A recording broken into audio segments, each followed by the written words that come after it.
दर्शकों नमस्कार। नमस्ते हिमाचल कार्यक्रम में आप सभी का बहुत बहुत स्वागत है। हिमाचल सिर्फ पहाड़ों की भूमि नहीं है, ये है देवताओं की कर्म भूमि।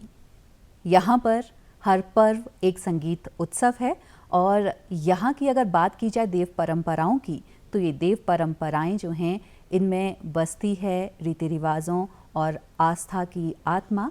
और ये देव परंपराएं ही हैं जो हिमाचल की संस्कृति को आगे बढ़ाकर ले जा रही हैं। आज नमस्ते हिमाचल कार्यक्रम में हम बात करेंगे इन्हीं देव परंपराओं की और हमारे आज खास मेहमान इस कार्यक्रम में उपस्थित हैं दीपराम भारद्वाज जी, जो कि एक गायक तो हैं ही, साथ ही देव परंपराओं के ज्ञाता भी हैं। कार्यक्रम में दीपराम भारद्वाज जी आपका बहुत बहुत स्वागत है। धन्यवाद जी। देव परंपराओं की हमने बात की, देवभूमि हिमाचल तो है ही, और देवभूमि हिमाचल में अगर देवताओं की बात ना की जाए और यहाँ की सुंदरता की बात ना की जाए तो अधूरा सा लगता है। और आज बहुत खुशी की बात है कि देव परंपराओं के ज्ञाता आप हैं और यहाँ पर मौजूद हैं। थोड़ा सा आपके बारे में जानेंगे क्योंकि ठियोग क्षेत्र से आप संबंध रखते हैं, तो कितना लगाव है आपको उस क्षेत्र से और क्या कुछ बताना चाहेंगे उस क्षेत्र के बारे में और अपने बारे में आज? सबसे पहले मैं आपका बहुत बहुत आभार प्रकट करता हूँ जी, जिन्होंने आज मुझे इतना बड़ा मंच दिया। तो मैं सबसे पहले ग्राम देवता, स्थान देवता, कुल देवता, इष्ट देवता को नमन करता हूँ। जी, राज राजेश्वरी जगदम्बा जगत जननी मैया, उसको भी मैं शत शत नमन करता हूँ।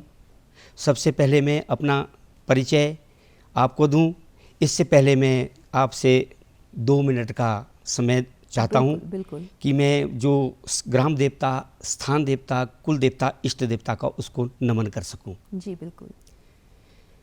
प्रातर्यस्य कुम्हारे कुमदकलिकया जप्यमाला जपन्ते मध्याह्ने प्रौढरूपाय विकसितवदने चारुनेत्रे विशाले संध्यायां वृद्धरूपा गलित कुचयुगे रुंडमाला वहन्ति सा देवी देवदेवी त्रिभुवन जननी चंडिके पातु अस्मात्। तो सबसे पहले मैं आपको अपना परिचय दूं। बिल्कुल। मेरा नाम दीपराम भारद्वाज जी। ठियोगोरे जैस गाँव का रहने वाला हूँ जी। हमारे जैस गांव में जो परंपरा हो, देव परंपरा हो जी। देव परंपरा के साथ साथ जो हम एक वहाँ पर जो किसान परिवार से संबंध रखते हैं जी। और जो पूरा जो वहाँ पे गांव है वो एक किसान के साथ साथ अपना जिम्मेदारा और पशुपालन का निर्वाह करते हैं। जी, देव परंपराओं की बात भी साथ में चलती रहेगी। आप गायकी के क्षेत्र में आए और ऑल इंडिया रेडियो से अप्रूव्ड आर्टिस्ट भी हैं आप। जी जी जी। तो ये गीत गाने का शौक़ कहाँ से अंदर आया? कई बार कहते हैं कि हमारा आसपास का जो माहौल होता है हमें वैसा मिलता है तो हमें जो शौक़ है वो खुद ब खुद अंदर आ जाता है। आपको माहौल वैसा मिला या फिर स्कूल में आपको उस हिसाब से उत्साहित किया गया कि हाँ जी आप इस क्षेत्र में कर सकते हैं? नहीं, वो तो इस तरह से नहीं है। मुझे जो ये प्लेटफॉर्म मिला है मुझे वो मेरी माँ से मिला है जी। क्योंकि वो देव परंपरा के साथ साथ वो जो हमारे जो विवाह उत्सव होते हैं उसमें वो मंगल गीत गाया करते थे जी। जिस तरह से हमें भी वो मंगल गीत सिखाते भी थे पर वो हम पूरी तरह से नहीं सीख पाए जी। क्योंकि बचपन में कोई हमारे को इस तरह से प्लेटफॉर्म नहीं मिला और स्कूलों में जो गायकी का क्षेत्र था स्कूलों में भी इस तरह का कोई वो नहीं होता था कि जो हम प्लेटफॉर्म को आगे ले जा सके जी। फिर जो बढ़ता रहा वो हमारे जो देवठियों में जो हमारी देवठी है जिस जगह से मैं रहने वाला हूँ उस जगह में जो हमारी देवठी है वहाँ पर देव परंपरा से के मुताबिक जो वहाँ पे उत्सव होते थे वहाँ पर आर्टिस्ट आते थे। यहाँ से दूरदर्शन से भी आर्टिस्ट आते थे और ऑल इंडिया रेडियो से भी आर्टिस्ट आते, पर उनको देख कर मैं सीखता रहा जी। और जो मेरा जो सीखने का जो अनुभव है उतना ज़्यादा तो नहीं है, पर जो मुझे जो इसमें प्लेटफार्म को आगे लेने वाले हैं मेरे बहुत आदर्श है वो है आकाशवाणी स्टूडियो से जो गीत गाते हैं वो नारायण सिंह चौहान जी है। जी, मैं उनको आदर्श मानता हूँ। चलिए, आपने बताया कि माता जी आपके गीत गाते थे, तो हाँ जी। आपका जो इंटरेस्ट था वैसे ही बन गया। जी जी जी। लेकिन रेडियो का सफ़र आपने कैसे तय किया, और वहाँ का रुख जब आपने किया जी। तो जो आपने सोचा था वो लोकप्रियता आपको मिली? हाँ जी, वो मुझे इस तरह से मिली है जी कि जो हमारे गांव में जो उत्सव होते थे, जी। तो वहाँ पे भी हमने एक छोटा सा नाटक दल बनाया हुआ था, जी। सांस्कृतिक नाटक दल बनाया हुआ था जी। जी। तो वो उस नाटक दल से जो हमारे रजिस्टर्ड भी हो गया, रजिस्टर्ड करके हम यहाँ पे प्रोग्राम करने आते थे, शिमला भी आते थे, जी। पूरी पार्टी को लेकर आते थे। और उसमें हमारे फीमेल आर्टिस्ट भी होते थे और मेल आर्टिस्ट भी होते थे। जी। उसके साथ मुझे भी आने का मौका मिला। जब हम यहाँ पे 26 जनवरी 1983 में यहाँ प्रोग्राम करने आए, जी। तो यहाँ पे स्टूडियो से, ऑल इंडिया रेडियो से भी हमारे जो अधिकारी थे वो भी आए। जी। जब उन्होंने मुझे गायकी में देखा तो उन्होंने अपने स्टूडियो में मुझे आमंत्रित किया जी। तो वो पहला गीत कौन सा था जो आपने रेडियो में गाया? हाँ जी, मैं थोड़ा सा गुनगुनाऊंगा। बिल्कुल। जो मैंने अपने हाथ से लिखा हुआ है वो गीत। जी जी जी। बोल खाए तो लौंदा बेगेरामा भैया बागोरे किळे रे, बागोरे किळे बेगेरामा भैया बागोरे किळे रे। बोल देखी तो लौंदा बेगेरामा दोए माणू रे मिळे रे, माणू रे मिळे बेगेरामा भैया माणू रे मिळे रे। बोल कासे के पड़ोले बेजळे पड़ो लोए के जंगो रे, लोए के जंगो बेगेरामा भैया लोए के जंगो रे। बोल नोए तो मिले बे नोकरे नोआ शादीरा रंगो रे, शादीरा रंगो बेगेरामा भैया शादीरा रंगो रे। मैंने इस तरह से गीत को गाया था जी, और खुद लिखा हुआ है मैंने जी। जी, लिखने की आपने बात की, तो जैसे गायकी की शुरुआत की, साथ में ही लिखना आपने शुरू कर दिया? हाँ जी। या थोड़े टाइम बाद आपने लिखना शुरू किया? नहीं, मुझे तो बचपन से ही शौक था, जी। पर ये प्लेटफार्म नहीं मिल रहा था जी। कि जब मैं इस क्षेत्र में आया हूँ तो तभी ही मुझे ये प्लेटफार्म मिला। और मैंने सोचा कि मैं भी इस गीत को लिख सकता हूँ, पर मैंने ज़्यादातर जी डेथ सॉन्ग लिखे हुए हैं जी। जी। हाँ जी। काफ़ी लंबा सफ़र है, आपने कहा कि जी, 83 से 1983 हाँ से जी, हाँ आपने जी, शुरू किया, हाँ और जी। आज तो हम कितने आगे बढ़ चुके हैं। जी, तो जी। काफ़ी सारा बदलाव आया होगा गायकी में। आपको क्या लगता है कि उस समय से लेकर अभी तक गायकी में या लोकगीतों में कितना बदलाव आ चुका है? बहुत बदलाव आ चुका जी। जो हमारे जो आजकल की जो न्यू जनरेशन है, जी। वो वेस्टर्न सॉन्ग की ओर जा रही है। जी। तो इसमें बहुत परिवर्तन आना भी चाहिए, समय के साथ साथ आना भी चाहिए, जी। पर हमें अपनी पुरानी संस्कृति नहीं भूलनी चाहिए। जी। जो हमारी पुरानी संस्कृति है, जिससे हमारी पहचान हुई है, उसको हमें नहीं भूलना चाहिए। जी। पुरानी संस्कृति हमारे को, इसमें ही हमारे को, अगर हो सके तो इसमें ही हमारे को चलना चाहिए। संस्कृति की आपने बात की, जो हमारे उत्सव हैं, त्योहार हैं जी। या मेले हैं, उनमें हम अक्सर देखते हैं कि हमारे जो रीति रिवाज हैं खुल के, या गीत संगीत है खुल के आता है, लोग हाँ जी, हाँ जी। बड़ा आनंद उठाते हैं गीत संगीत का, हाँ जी, और हाँ जी। रीति रिवाजों से भी परिचित होते हैं। हाँ जी। आपको गाने का मौका मिला मेलों त्योहारों में, तो वो हाँ जी। अनुभव कैसा रहा? कहाँ कहाँ आपने गाया है अभी तक? सबसे पहले तो मुझे प्लेटफार्म अपने गांव से ही मिला जी। जी। फिर उसके बाद बाहर अंतर्राष्ट्रीय और प्रोग्राम में भी मुझे जाने का मौका मिला, जी। और वहाँ पर मुझे कंपटीशन में भाग लेने का भी मौका मिला। जी। और है हमारे जो हमने जो दल बनाया हुआ था, उसके साथ साथ ही जाता रहता था। जी। तो जब वो हमारे यहाँ पे अंतर्राष्ट्रीय उत्सव भी शुरू हुए, तो अंतर्राष्ट्रीय उत्सव में शुरू होने से मैंने भी कुछ अपने दिल में चाहा कि मैं भी इस चीज़ को कर सकता हूँ। जी। तो हमारे ऑडिशनें होती थी, तो ऑडिशनों में भी मुझे वो क्वालिफाई करना पड़ता था। जी। वो भी मैं क्वालिफाई करता था, और मुझे हर जगह में प्रोग्राम करने का मौका मिला है जी। जी।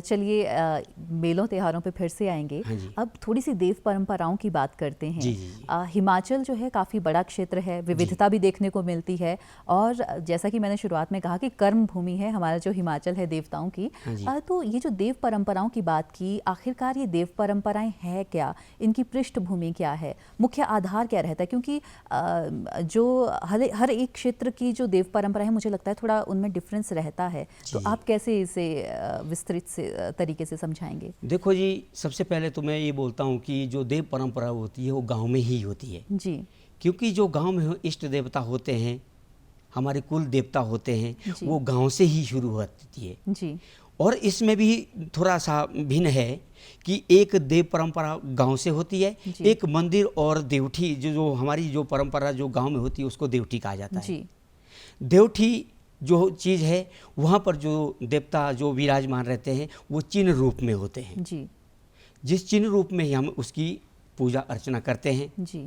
और वो प्रचलित देवता होते हैं। और जैसे आप मन्नत मांगते हैं, जब वो मन्नत पूरी आपकी हो जाती है तो वो उस अपने इष्ट देवताओं को वो लोग अपने घर ले जाते हैं। जी और जब वो अपने घर ले जाते हैं तो वहाँ पर उनकी पूजा अर्चना करते हैं। पूजा अर्चना के बाद जो वहाँ पे जो उस देवताओं का जो गुर होता है और उसके जो अनुयायी साथ में होते हैं, जैसे सेना वजीर होता है, जी जी जी।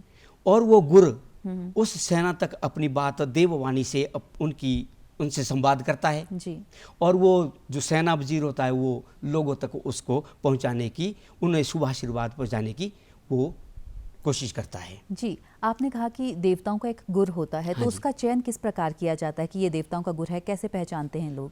वो उसकी पहचान कोई नहीं है जी, उसकी पहचान खुद उस इष्ट को होती है। जी। वो अपना गुर खुद चयन करता है। जी वो ऐसे नहीं है कि ऐसा भी होता है कि जहाँ पे नहीं होता, पर इसका विधान इस तरह से है कि वो देवता अपना जो गुरु होता है वो खुद ब खुद चयन करता है। जी। हाँ जी। तो इन देव परंपराओं का निर्वहन कैसे किया जाता है? किस तरह से इनको आगे ले जाया जा रहा है? और अगर नई पीढ़ी की बात की जाए, क्योंकि बुजुर्गों से ही बच्चे सीखते हैं कि जी, किस जी, तरह जी, से जी। आगे इन परंपराओं को बढ़ाना है और आस्था से जुड़े रहना है, तो किस तरह से बच्चों को भी ये चीज़ें सिखाई जाती हैं? देखो जी, ये तो बचपन से ही है, क्योंकि जो दर पीढ़ी दर ये जो देव परंपरा चली हुई है जी। वो चिन्हित घर होते हैं। जी जैसे चिन्हित घर होते हैं, देवताओं के पास एक वजीर और सेना होता है जी और गुरु होता है, उसके पास एक भंडारी होता है और भंडारी के साथ साथ एक वजीर भी होता है। जी भंडारी जो होता है वो उसका देव जो उसका धन वगैरह होता है उसको एकत्रित करता है, उसके जो वेशभूषा होती है, माँ की जो जेवर होते हैं वो अपने पास रखता है। जी और जो सेना होता है उसका सबका अपना दायित्व है और सबका है ये। और फिर ये दर पीढ़ी दर ये सीखते रहते हैं। जैसे मैं हूँ, मेरे दादा परदादा थे, मेरे पिताजी थे, फिर आगे वाली जो पीढ़ी होगी वो मेरे बच्चे हो गए, मेरे पोते तक हो, इस तरह से ये चलता रहता है जी। जी। तो एक भजन हो जाए या कोई गीत अगर हमारे दर्शकों को आप सुना दें। जी जी जी। वो देश दा दरबार हो, वो देश दा दरबार के मैया तेरा वो देश दा, वो देश दा दरबार के मैया तेरा वो देश दा। पान सुपारी मैया ध्वजा बेन रेला, पान सुपारी मैया ध्वजा बेन रेला, केसर तिलक लगाया के मैया तेरा वो देश दा, वो देश दा दरबार के मैया तेरा वो देश दा। कीने कीने मैया तेरा भवन बनाया, कीने कीने मैया तेरा भवन बनाया, किनिए जवर डुलाया के मैया तेरा वो देश दा, वो देश दा दरबार के मैया तेरा वो देश दा, वो देश दा दरबार के मैया तेरा वो देश दा। बहुत खूब। कहते हैं कि मानसिक शांति चाहिए तो या तो आप ध्यान कीजिए हाँ जी। या भगवान की शरण में जाइए, आपको ज़रूर। अगर मानसिक शांति लेनी है तो हमें भगवान के शरण में तो जाना ही पड़ेगा। जी। गायकी के क्षेत्र में आप हैं तो हर एक गायक का अपना एक जोन होती है कि अच्छा इसमें मैं ज़्यादा इजी फील करता हूँ, हाँ जी। या एक पसंदीदा क्षेत्र रहता है कि मुझे इस तरह के गीत पसंद हैं। जी जी, मुझे पारंपरिक गीत बहुत ज़्यादा पसंद है जी। जी। जो मैंने आज तक की जो स्टूडियो में, चाहे आकाशवाणी शिमला में है, चाहे मुझे अंतर्राष्ट्रीय कार्यक्रम में जो मौका मिला है वहाँ पे मैंने पारंपरिक गीत ही गाए जी आज तक का। जो मुझे पारंपरिक गीत से बाहर जाना नहीं चाहता मैं, और ना ही जाऊँगा। जी। मैं आगे आने वाली पीढ़ी के लिए भी यही बोलूँगा कि हमारी इस जो परंपरा है उसको संजो के रखना है। जी। गीत बहुत सारे हैं, झूरी है, झूरी का नाम हम सुनते हैं, नाटी है हमारी, जी, या जी, और जी, भी जी। बहुत सारे गीत हैं। तो ये जो झूरी है ये क्या है, थोड़ा हमारे तमाम दर्शकों को बताएंगे, और किस मौके पर ये गाई जाती जी है? जी जी, ये हमारी जो झूरी है वो ठेठ क्षेत्र में बहुत प्रचलित है। ठेठ क्षेत्र में ये दो तरह की झूरियाँ गाई जाती है। एक झूरी रिदम से गाई जाती है और दूसरी विदाउट रिदम से गाई जाती है। जो रिदम से गाई जाती है वो हमारे विवाह उत्सव में, जिसको हम महफिल बोलते हैं, उसमें गाई जाती है। जी। तो मैं सबसे पहले तो उसकी दो पंक्ति आपको सुनाना चाहूँगा। जी जी। बोल काळो बेखळो नेबळो तेलो, एरे झुरिये नेबळो तेलो, ओरो तो कोरे बोल्यो माछा, कुण जे ओडुदो पोलाणे मेलो, कुण जे ओडुदो ना, कुण जे ओडुदो पोलाणे मेलो, कुण जे ओडुदो ना। बोलो काळो बेखळो निंबळो तेलो, एरे झुरिये निंबळो तेलो, देशो दी चालोली मोटरो वारा, पाडो दी मोटरो पोचालो रेलो, पाडो दी मोटरो ना, गुळटू झुरी रे पांचो है, गुळटू झुरी रे रे पांचो है। ये तो जी हमारे जो महफिल में गाई जाती है। जी। दूसरी जो झुरी गाई जाती है उसको ग्यालटू झुरी कहा जाता है। जी जी जी। ग्यालटू झुरी उसको कहते हैं जब हम कहीं बाहर काम करने जाते हैं, खेतों में काम करने जाते हैं, घास काटने जाते हैं, तो वहाँ पर उस झुरी को गाया जाता है। वो झुरी हमारा मनोरंजन का साधन नहीं है, उसमें थोड़ा सा काम करते जब थकान आ जाती है तो उसमें हमें बैठने का मौका भी मिलता है। वो तो जो झुरी है वो इस तरह से गाते हैं जी। सौदानी शौजो झुरी है रे, सौदानी लुणी दो गासो रे, सौदा सौदिए मेरिए झुरिए रे, पुरिदा सासो रे। गाओ सोए गेउटे झुरिए रे, दामटा गोरा रे, मुंदो बाजाओ मेरिए रे, देशदारे,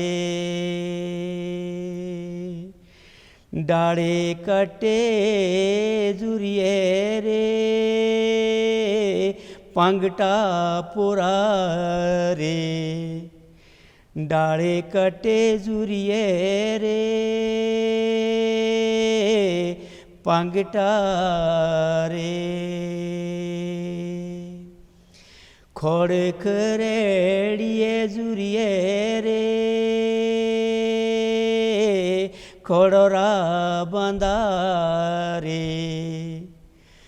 उबड़ा कोरेले मेरिए रे,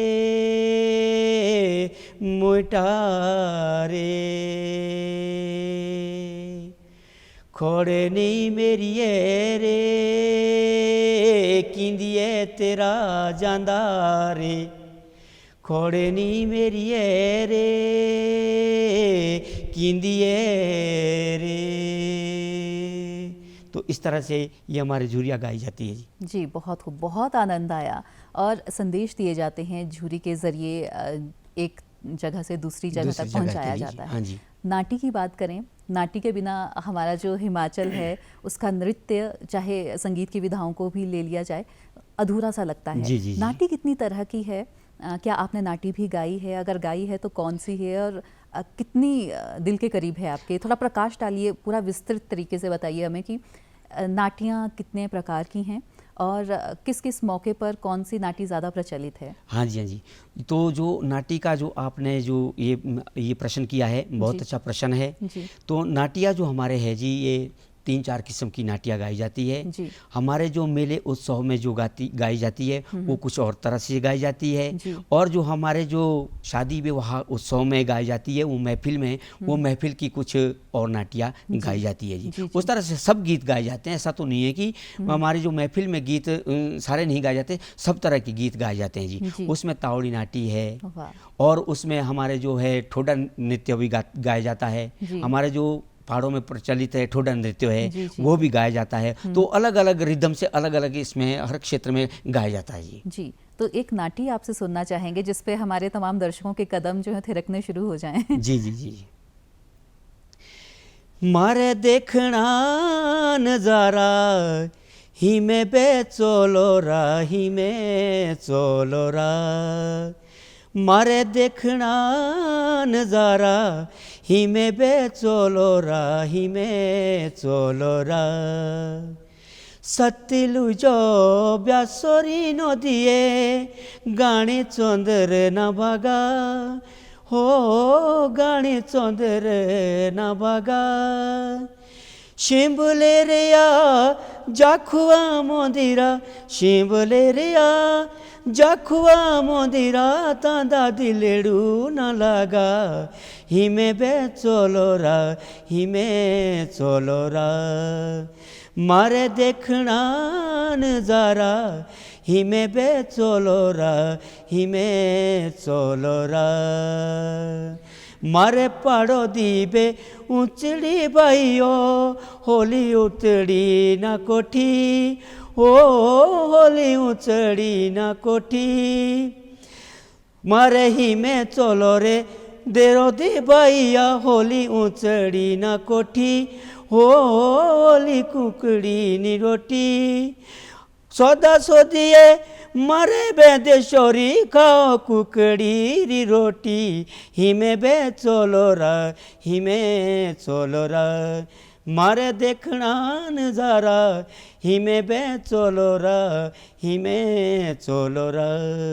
जी, हम तो देखते ही हिमाचल के कुदरती नज़ारे, क्योंकि हम हिमाचल में ही जी, रह रहे जी, हैं। जी। पर्यटक भी खूब आते हैं हाँ हिमाचल जी, में। हाँ जी। अच्छा, आपसे एक और चीज़ जानना चाहेंगे। हम जागरा की बात करते हैं, हम शांत की बात करते हैं। जी, जी। देव परंपराओं में काफ़ी प्रमुख रहती हैं ये सब चीज़ें भी।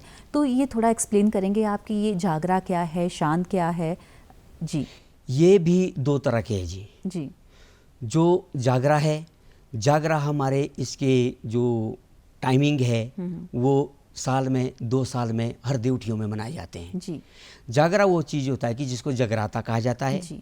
उसमें देव परंपरा से संबंधित जो पूरी रात में हमारे जो बोलते हैं दीपक जलाए जाते हैं, और हमारे जो बड़े मंदिर से छोटे मंदिर को उस इष्ट को ले जाया जाता है, और मशाल द्वारा वो मशाल जगाई जाती है। जी।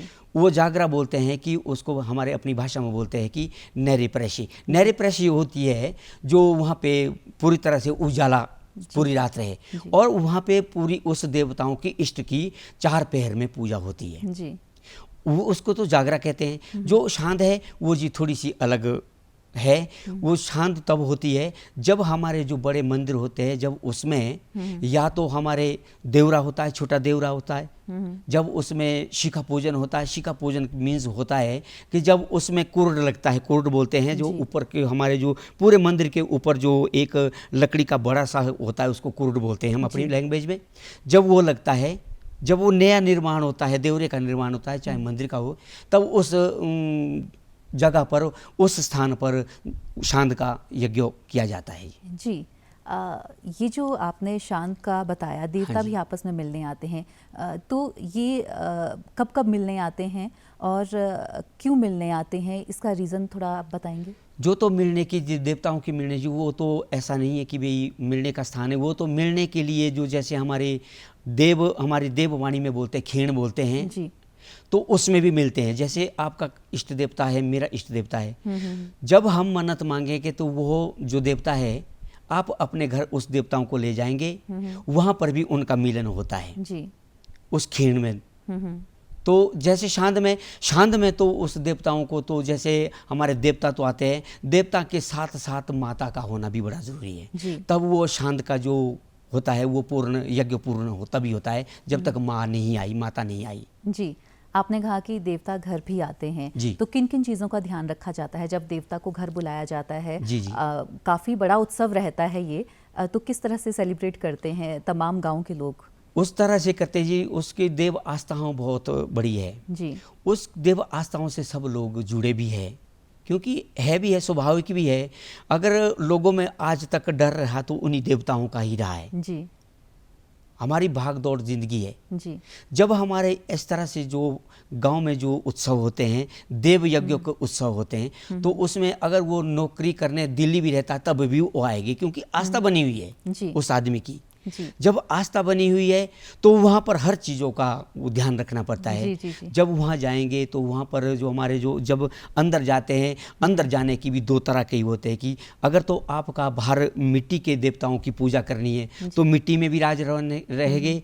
अगर अंदर घर में ले जाना है तो अंदर हमारे को जो मतलब घर में पूरी लपाई के साथ, उसमें शुद्धि के साथ पंचगव्य का आवाहन करके देवताओं का पूजन अर्चना किया जाती है जी। बहुत ध्यान रखना पड़ता है जी उसमें। जी, अब फिर से रुख करते हैं संगीत का। अब हमारे दर्शकों को आप क्या सुनाना चाहेंगे?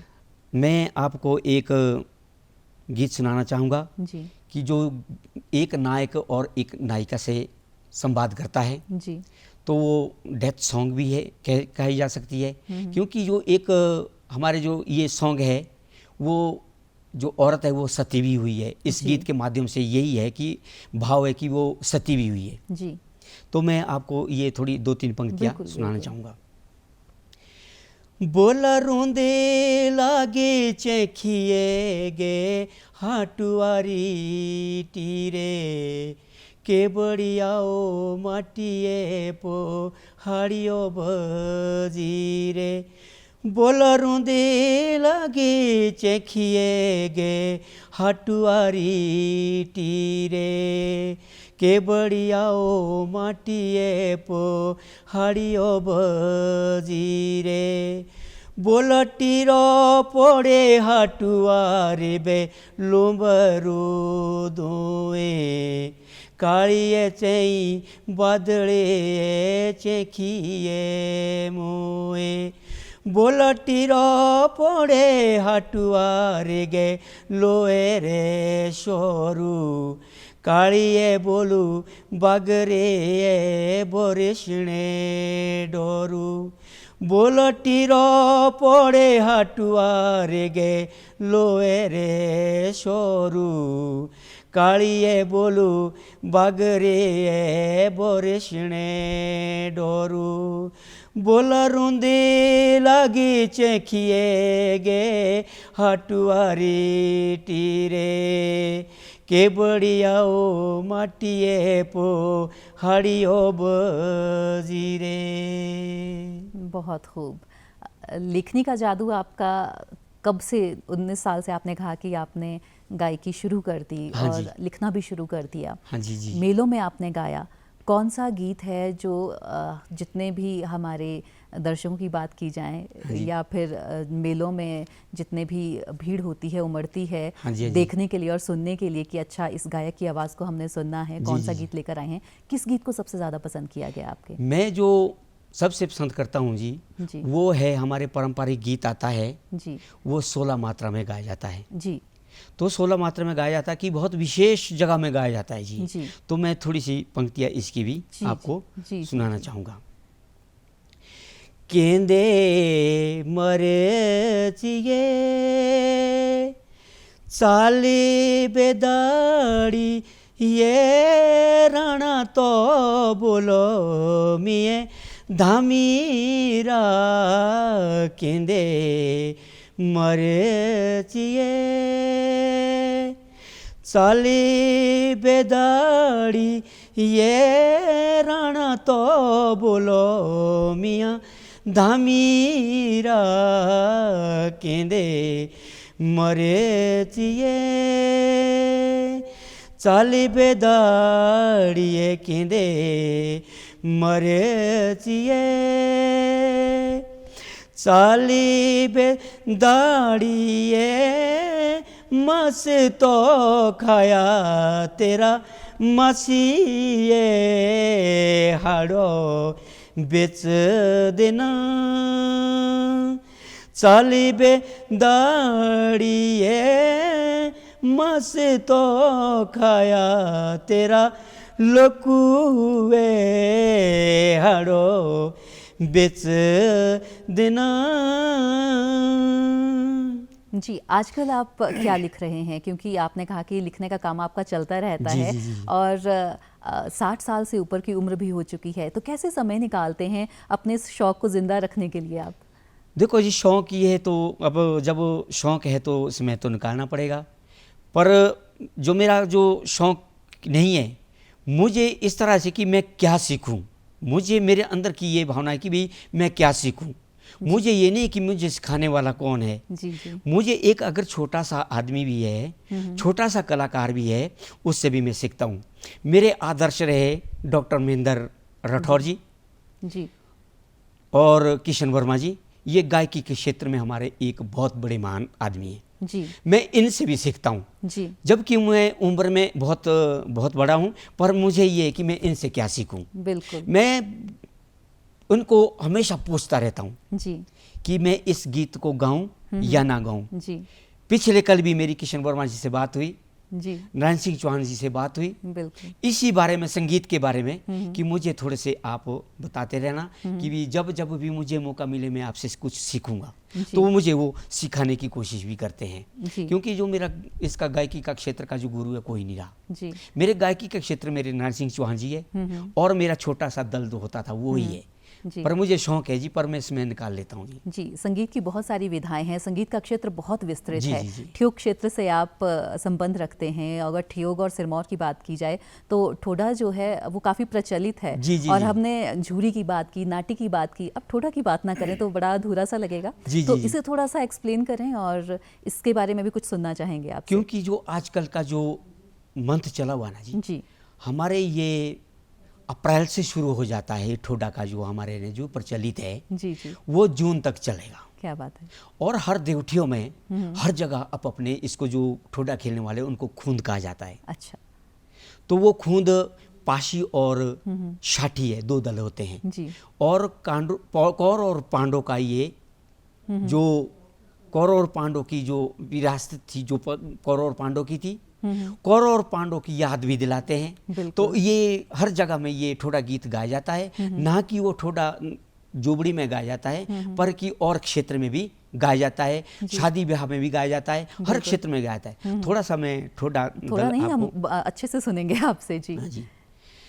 मारे बिशु के जाना बिशु तो बेलगे धारो ना धारटी, मारे बिशु के जाना बिशु तो बेलगे धारो ना धारटी, पोरे बिशु के चलो ठोडेरी बे एता कणिया जुबड़ी के, पूरे बिशु के चलो ठोडेरी बे मेरे या बोलो जुबड़ी का, षाठी पाशीरा खेलो ठोडेरी बे लगा मेरे या जुबड़ी दा, जी। षाठी पाशीरा खेलो ठोडेरी बे लगा मेरे या जुबड़ी दा, उबा बे जड़े जाला सुते तो बे होंदा मेरे या खुशिया, उबा बिजड़े जाला सुते तो बे होंदा मेरे या खुशिया। आनंदित हो गया हृदय हमारा। शाठी बाशी का जिक्र किया आपने जी, इसमें, जी। तो ये शाठी बाशी क्या है? ये जो पाशी है वो पांडव दल से है, जी और जो जो शाठी है वो कौरव दल से है जी। जी हाँ जी। तो ये उस वक्त से ही चल रहा है जी। तो यहाँ पे इस तरह से ये जी, जो अपने खूंद है उनकी अपनी ठोड़ है। जी किसी की पाशी है, किसी का शाठी है, जी और पाशी आपस में नहीं खेलेंगे, शाठी और पाशी आपस में खेलेंगे। जैसे उस तरह से उन्होंने धनुष बाण से जी, कौरव जी। और पांडवों ने खेला था, उसी तरह से शाठी और पाशी खेला करते हैं। जी पर उस वक्त तो युद्ध स्तर पे था, पर ये युद्ध स्तर से नहीं है जी। वो यहाँ पे मनोरंजन का ये साधन भी बनाया है, और मनोरंजन के साथ साथ ये लोगों का मनोरंजन तो है ही है, और उनके जो ठोड़ है वो भी उन ठोड़ को बोलते हैं संजोए रखे हुए हैं जी। उनको जागृत रखा हुआ है ठोड़ को। क्या बात जी है। हाँ। तो बहुत सारी चीज़ें हैं जो हमें नहीं थी पता, हमारे दर्शकों को पता नहीं थी, आपसे बातचीत करके अब हमें पता चल चुका जी, है। जी, जी। परंपराओं से आपका ज़्यादा लगाव है, आपने कहा कि मैं लोक संस्कृति को आगे बढ़ाना चाहता हूँ, जी, चाहे जी। गायकी हो, चाहे आप देव परंपराओं की बात करें, चाहे उसके ज़रिए हो। जो युवा पीढ़ी है हाँ जी। उसके लिए आप क्या सोचते हैं कि उनको किस तरह से इस रास्ते पर आगे ले जाया जाए? आपने सीखा है, आपकी जो गायकी है, जो ज्ञान आपको है, आप किसी को दीक्षा देना चाहेंगे? एक मैं- परिवार में कोई है सदस्य जी, जी, जिसे जी। आगे बढ़ा रहे हैं आप? हाँ जी, हाँ जी। जी मैं दीक्षा तो आने वाली पीढ़ी के लिए देना चाहता हूँ कि जो हमारी देव परंपरा है, सबसे पहले तो देव परंपरा है। जी देव परंपरा से जुड़ना बड़ा अनिवार्य है। जी देव परंपरा से नहीं जुड़ेंगे तो हम अधूरे रह जाएंगे। हम्म, देव परंपरा ऐसी परंपरा है, अटूट परंपरा है, जी जिसमें हर आदमी को जोड़ना ही पड़ेगा। बिल्कुल। तो मेरा जो नई पीढ़ी है उनको संदेश है, देव परंपरा के साथ जो हमारी जो संस्कृति है उसको भी संजोए रखे। जी दोनों तरह का आप देव परंपरा से भी जुड़े रहे और देव संस्कृति से भी जुड़े रहे। जी जी जो दोनों को ये पूरक है। देव परंपरा और संस्कृति जो है वो दोनों के पूरक हैं, अधूरे हैं।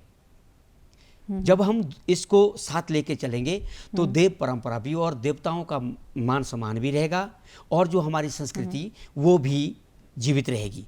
तो मेरा ये संदेश है कि वेस्टर्न के पीछे भी ना जाकर जी जी तो देव परंपरा के साथ निर्वाह करें। देव परंपरा के लिए भी आप अपना समय दें। जी जी वेस्टर्न में भी जाए, ऐसा नहीं है कि नहीं ना जाए, पर अपनी संस्कृति को भी ना भूले। जी। संस्कृति की बात की हमने, देव परंपराओं की बात की, संगीत की बात की, नाट्य झूरी, बहुत सारी बातें हो गई। जी, जी, जी। एक चोल्टू नृत्य है, हमने बड़ा सुना है, माल के बारे में भी सुना है। थोड़ा चोल्टू नृत्य के बारे में बताइए कि ये कब किया जाता है और क्या इसकी महत्ता है? हाँ जी, चोल्टू नृत्य है वो सब देवठियों में तो नहीं है, जी हमारे कुछ कुछ देवठियों में है जी, जी जहाँ पर ये चोल्टू नृत्य पहले से ही जी गाया जाता है, नाचा जाता है। जी तो हमारे कुछ देवठियों में चोल्टू नृत्य है। जी उसकी भी ये चोल्टू नृत्य, ऐसा नहीं कि चोल्टू नृत्य हमारे देवठियों में भी नहीं है, पर उसके जो गाए जाते हैं, नाचा जाता है, उसको बोलते हैं हम रेहड़ी। जी रेहड़ी बोलते हैं, रेहड़ी की जुबड़ी भी होती है। अच्छा। और ये विषु जो होता है, विषु हम उन देवठियों में पुरानी संस्कृति है, पुरानी संस्कृति के साथ साथ साथ उनको ये विषु लगाना ही पड़ता है। जी हाँ जी। तो नृत्य में परिधानों की काफ़ी अहम भूमिका रहती जी, है। जी, जी। जो हम ज्वेलरी पहनते हैं उनकी अहम भूमिका रहती है। तो किस तरह का परिधान रहता है, वेशभूषा किस तरह की रहती है इसमें? उसमें चोल्टू नृत्यों में सबसे पहले तो चोल्टू नृत्य है जी। जी चोल्टू नृत्य में हमारे चोला बनता है, सलवार होती है, जी पगड़ी होती है, पगड़ी के साथ साथ साथ उसमें ऊपर को कलगी होती है। हाँ हाँ तो वो पूरा इस तरह से होता है। कई तो तलवार से भी नाचते हैं, इस तरह से नाचते हैं जी। जी तो वो जो चोल्टू नृत्य है जी, उसमें परिधान का तो बहुत ज़रूरी है और अच्छा भी लगता है। हाँ हाँ और जो दूसरी है, जो हमारे जो और नृत्य है, उसमें तो सिंपल ही हमारे वो पहनते हैं, कपड़े पहनते हैं, जी और उसमें तो ज्वेलरी पहननी पड़ती है। ज्वेलरी सोने की, कोई सोने की चेन तो नहीं, चांदी की चेनें भी पहनते हैं बिल्कुल। चोल्टू नृत्यों में। तो मौका मिलता है कि अपने परिधानों के बारे में भी हम जान सके कि किस क्षेत्र का, किस नृत्य में कौन सा परिधान हाँ जी, पहना जी, जाता जी, है। जी, जी। अब एक और गीत हो जाए तो मज़ा आ जाएगा। ठीक है जी, थोड़ा सा मैं आपको और जी। गुनगुनाता हूँ। एके बोलो धारोदा बीजा होला सरी गो, दूजी बोलो धारोदा पानी हो जोगिया दूजी बोलो धारो दा पानी कोसे बोलो देशोदा ओन होला मिठड़ा कोस बोलो देशोरा पानी जी। हो जोगिया कोस बोलो देशोरा पानी जोगिए देशोराबे ओन होला मिठड़ा पिंगले बेदेशोरा पानी हो जोगिया पिंगले बेदेशोरा बे पानी। क्या बात है। अपनी लेखनी का जादू आपने काफ़ी चलाया, आवाज़ का जादू भी बहुत चलाया। दिल गदगद हो चुका है आपकी आवाज़ सुनकर और हर विधा को आपने यहाँ पर छुआ है। अब अपनी लेखनी में आप किन किन क्षेत्रों के रिवाजों को, संस्कृति को लेकर आना चाहते हैं जिसके बारे में आपने अभी तक नहीं लिखा है? जो लिखने की बात है जी, सबसे पहले तो जी मैं जिस क्षेत्र से हूँ उस क्षेत्र का जो नाम है, नामकरण उसका जो है वो जैस है जी। जैस क्षेत्र ये नाम पड़ा हमारे ठेउग रियासत के राजा हुआ करते थे जी जी। जैस चंद, बिल्कुल। पहले राजा हुआ करते थे वो। जी। तो उसी ही नाम से जैस नाम पड़ा बिल्कुल। और उसी ही नाम से हो सकता है हम अनुमान लगा रहे हैं कि भाई उसी नाम से जो हमारी जो माता है वो जयेश्वरी माता है, बिल्कुल। जिसको देवी जौसर के नाम से भी पुकारा जाता है। जी जी। और नामकरण किया गया है उसका, हो सकता है राजा का नामकरण उसी माँ से हुआ हो सकता है उस माँ का उस राजा के नाम से जी नामकरण हुआ हो। जी।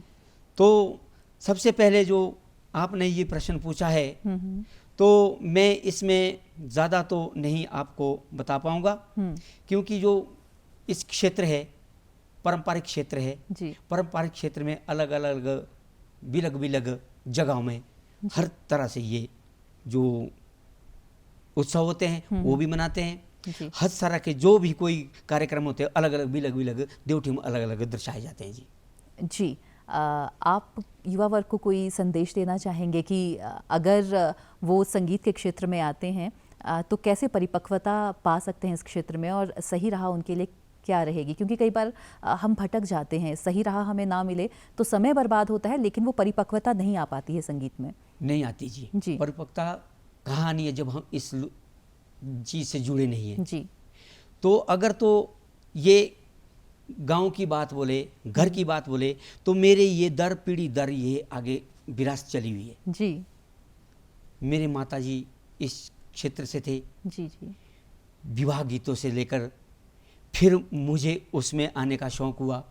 फिर जो मेरे बेटे हैं, दो हैं, वो भी इस क्षेत्र से जुड़े हैं। बड़े वाला बेटा भी और छोटे वाला तो मास्टर डिग्री कर रहा है जयपुर से। जी जी। और वो भी म्यूजिक से कर रहा है। बहुत खूब। और मेरा आगे पोता है अभी 9 साल का है। 9 साल वो भी इसी को इस क्षेत्र इसको ही संजोए हुए। बहुत खूब। और ढोलक अच्छी तरह से बजाता है, हारमोनियम बहुत अच्छा बजाता है। माताश्री की आपने बात की कि विवाह गीत वो गाते रहते थे और अक्सर आप खाना बनाते हुए उनको सुनते थे। हाँ जी, हाँ जी। तो कार्यक्रम में सब हुआ, विवाह गीत रह चुका है तो वो भी सुनना चाहेंगे हम। तो जो विवाह गीत है जी। वो तो हमारे ज़्यादातर गांव में जो औरतें गाती हैं। जी।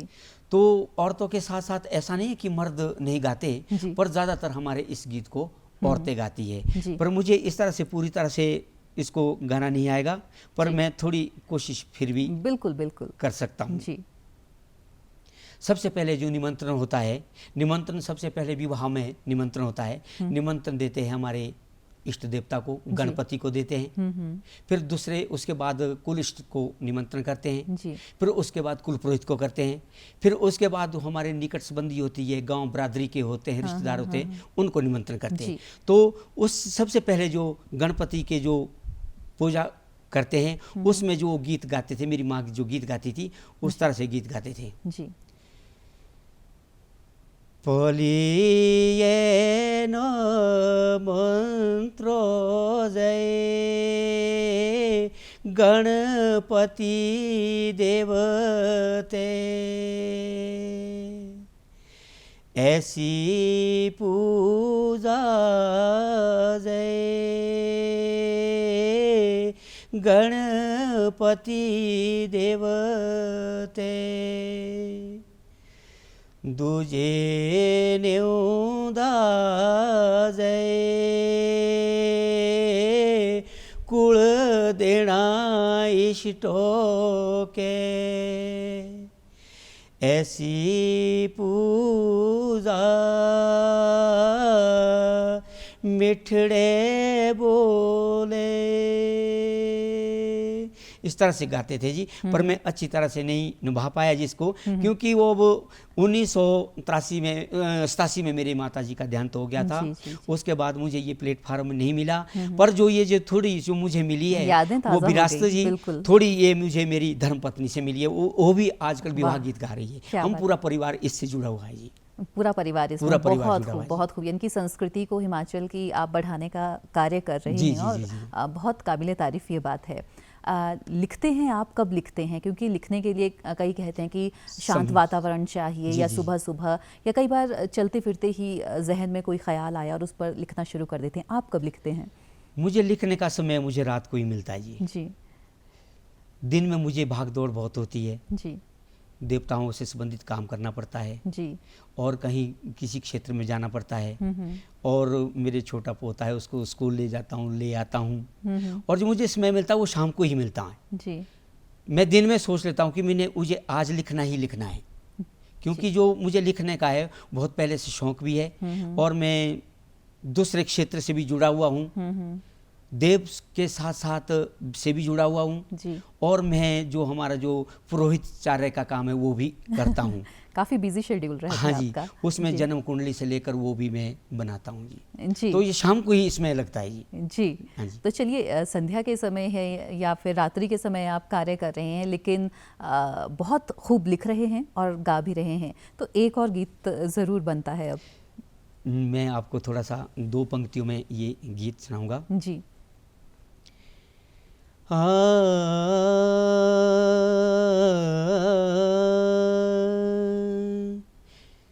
मेरे देखनियो बिंदे उबड़े कोरे कानिए चादरो, बोलो मेरे देखनियो बिंदे उबड़े कोरे डालिए चादरो, बोलो ये जी कुब जानी देंदे जेता तो लागो कानिए मोनड़ू, ये जी कुब जानी देंदे जेता तो लागो दाड़िए मोनड़ू, बोलो मेरे भूलू आबे छोता ठेओ गो मुड़े ताकणिए शोड़े केदा, मेरे भूलू आबे छोता ठेओ गो मुड़े मेरी ये शोड़े केदा, बोलो सोए लगा ना बे पोता हारोले चाले कणिए कौन कुए,